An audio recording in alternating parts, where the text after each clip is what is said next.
Assalamualaikum warahmatullahi wabarakatuh. Perkenalkan, saya Joanna Atasarisa dari Prodi Hubungan Masyarakat dan Komunikasi Digital Angkatan 2023 dengan NIM 14144-23002. Dan pada kesempatan kali ini, saya akan mempraktekkan SPSS sesuai dengan yang sudah saya pelajari sebelumnya di kelas statistik. Nah, nanti akan ada input data secara manual, lalu mencari distribusi frekuensi, mencari diagram pie, dan yang terakhir menganalisis regresi di SPSS. Tanpa berlama-lama lagi, langsung saja kita masuk ke input data. Nah, di sini, di bagian NIM itu, saya akan menulis profil responden yang pertama, dan di sini saya akan tulis sebagai P1. Dan desimalnya ini akan saya jadikan kosong saja, karena agar nanti jadinya itu bulat dan tidak terdapat dengan desimal di akhirannya. Untuk label harus ditulis dengan sejelas mungkin, dan di sini yang pertama, saya akan menuliskan jenis kelamin. Lalu untuk bagian galunya bisa kita isi sesuai dengan kuesioner yang sudah kita buat. Nah, misalnya laki-laki itu 1, maka kita bisa tulis di sini galu sebagai 1 dan labelnya sebagai laki-laki. Di sini kita pencet add atau bisa juga sebagai add. Nah, yang kedua sebagai perempuan. Enter. Oke, karena sudah kita pencet OK. Lalu di bagian measure ini kita pilih nominal karena laki-laki dan perempuan itu tidak ada hierarkinya dan tidak dapat dihitung. Maka dari itu, kita memilih nominal. Kita lanjut ke yang kedua, ada P2. Ini seperti tadi, bagian desimalnya dikurangkan menjadi 0, agar nanti jadinya itu bilangan bulat dan tidak desimal. Lalu untuk labelnya kedua itu ada angkatan masuk. Untuk value-nya, yang pertama adalah value 1, itu angkatan 2020, pencet enter. Value 2, 2021, enter. Value 3, 2022, enter. Dan value yang keempat itu adalah labelnya 2023. Nah, karena sudah semua, pencet OK. Nanti akan muncul di sini dalamnya missing, dikosongkan karena tidak ada data yang hilang. Lalu bagian measure-nya itu juga nominal karena angkatan masuk itu tidak dapat dihitung dan tidak ada hierarkinya. Kita lanjut ke NIM yang ketiga. Nah, untuk NIM yang ketiga ini kita tulis sebagai ketiga. Lalu di sini sama seperti tadi, desimalnya itu akan saya kurangkan dan untuk labelnya adalah program studi. Bagian galunya di sini bagian galu itu saya tulis sebagai humas. Enter atau add, value 2 akan saya tulis sebagai komunikasi sesuai dengan data yang kita punya ya teman-teman. Value 3 itu politik, value 4 markom. Kita sudah semua, oke. Dan untuk bagian ini juga measure-nya itu nominal karena tidak dapat dihitung atau tidak ada hierarkinya. Selanjutnya saya akan tulis sebagai X1 dan di sini akan saya ubah lagi jadi 0 dan di sini itu perintahnya dosen menginformasikan RPS di awal pertemuan. Untuk bagian value-nya, kita isi kembali seperti tadi. 1 untuk sangat tidak setuju. 2 untuk tidak setuju. 3 netral. 4 setuju. Dan yang untuk nomor 5, value 5, itu sangat setuju. Oke, sudah betul semua. Kita klik OK. Dan sudah muncul di sini. Nah, untuk bagian measure-nya, di sini kita pilihnya scale atau skala, karena di sini terdapat skala dari paling tinggi ke paling rendah, 1 sampai 5. Nah, selanjutnya adalah 2. Ini yang nanti otomatis, desimal sama seperti tadi, kita kurangkan menjadi 0. Lalu bagian labelnya di sini, saya isi sebagai dosen interaktif di kelas. Bagian value-nya sama seperti tadi, dari nomor 1 hingga ke 5. 1 itu sangat tidak setuju. Add atau enter. 2 tidak setuju.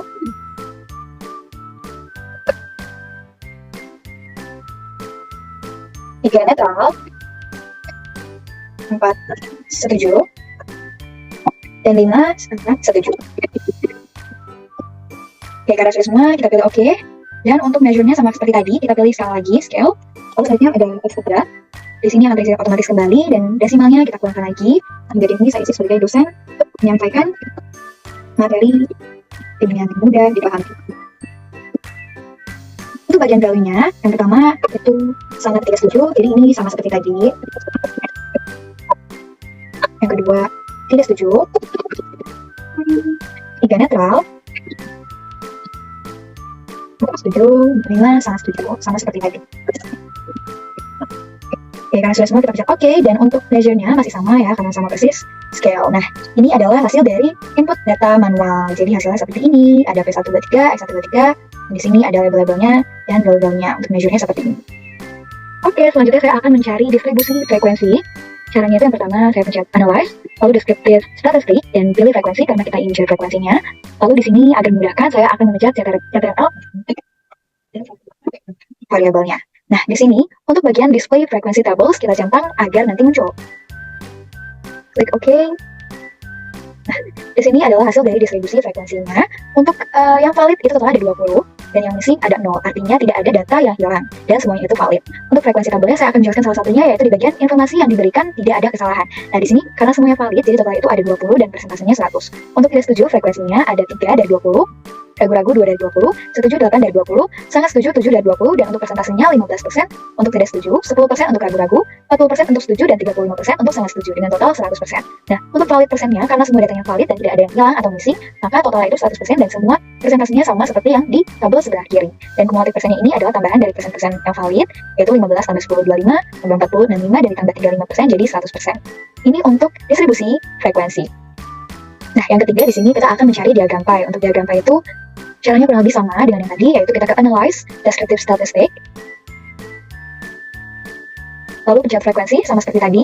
Nah, ini karena tadi saya sudah pindahkan variabelnya ke kanan, jadi tidak perlu dipindahkan lagi. Namun jika belum, bisa pencet Ctrl plus A seperti tadi dan dipindahkan ke kanan. Nah, ini untuk display frekuensi tablesnya tetap dicentang, dan bagian charts-nya, ini karena kita mencari diagram pie, kita pencet pie charts, dan untuk chart values-nya ada frekuensi dan percentage. Saya akan memilih frekuensi saja, namun jika teman-teman ingin memilih persentase tidak apa.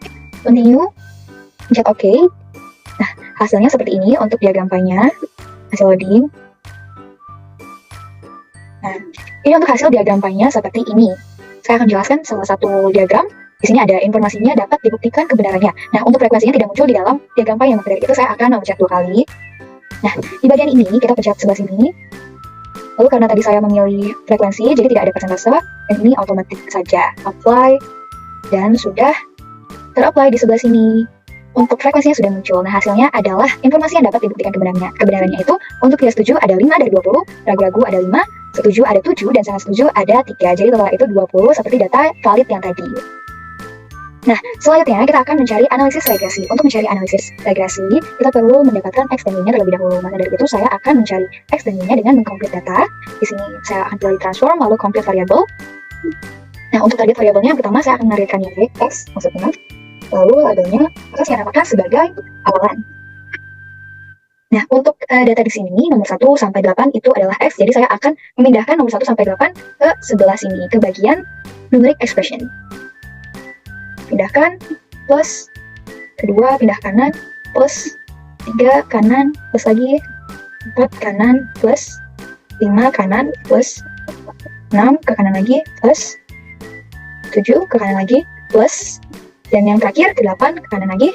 Oke, udah, karena ini sudah semua variabel X-nya sudah saya pindahkan, maka saya akan mencet OK. Nah, dan di sini sudah terdapat X-nya. X-nya sudah masuk di sini dan labelnya sudah sesuai sebagai awalan. Di data view juga sudah masuk X-nya. Sekarang saya akan mencari Y. Caranya seperti tadi, transform compute variable. Ini saya ganti dengan Y. Lalu saya reset dulu, lalu saya ganti dengan Y. Yang Y ini akan saya labelkan sebagai akhiran. Data di terakhir yang ke-8, saya akan masukkan dari 9 hingga 16 untuk variabel Y. Terus ke kanan dan tanda plus hingga akhir.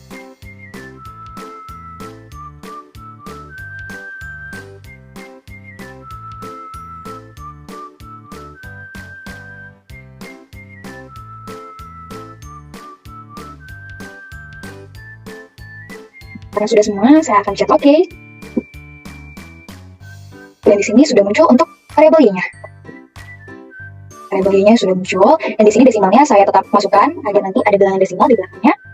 Selanjutnya saya akan mencari analisis regresi karena X dan Y-nya sudah ada.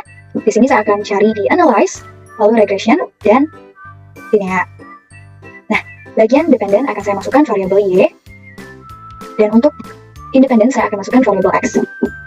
Oke, di sini sudah semua. Saya pencet OK.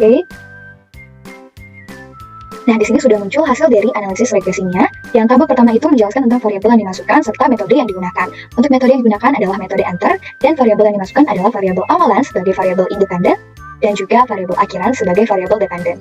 Lalu selanjutnya ada di tabel kedua, yaitu model summary. Tabel kedua ini menjelaskan besarnya nilai korelasi atau hubungan yang direpresentasikan sebagai R, yaitu 0,824. Dan dari output tersebut diperoleh koefisien determinasi, yaitu R² sebanyak 0,679.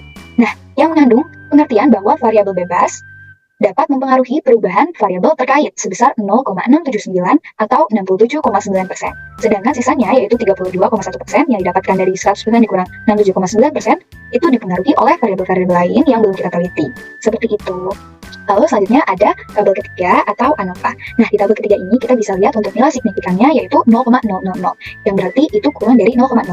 Jika kurang dari 0,05 berarti variabel X dipengaruhi oleh variabel Y, dan jika lebih dari 0,05 berarti variabel X tidak dipengaruhi oleh variabel Y. Karena ini kurang dari 0,05 berarti variabel X dipengaruhi oleh variabel Y. Lalu untuk bagian koefisiennya, tabel koefisien, nah ini konstantanya sebesar 4.368. Nah, ini artinya nilai konsisten variabel Y itu sebesar 4.368. Dan untuk koefisien regresi X itu sebesar 0,887, yang artinya setiap penambahan nilai X, maka nilai Y itu akan bertambah sebesar 0,887. Nah, koefisien tersebut bernilai positif sehingga dapat dinyatakan bahwa pengaruh variabel X terhadap variabel Y adalah positif. Itu adalah penjelasan dari hasil analisis regresinya. Baik, sekian dari saya sudah menjelaskan input data, lalu distribusi frekuensi, lalu juga ada diagram pie, dan yang terakhir analisis regresi. Sekian dari saya, kurang lebihnya mohon maaf. Wassalamualaikum warahmatullahi wabarakatuh.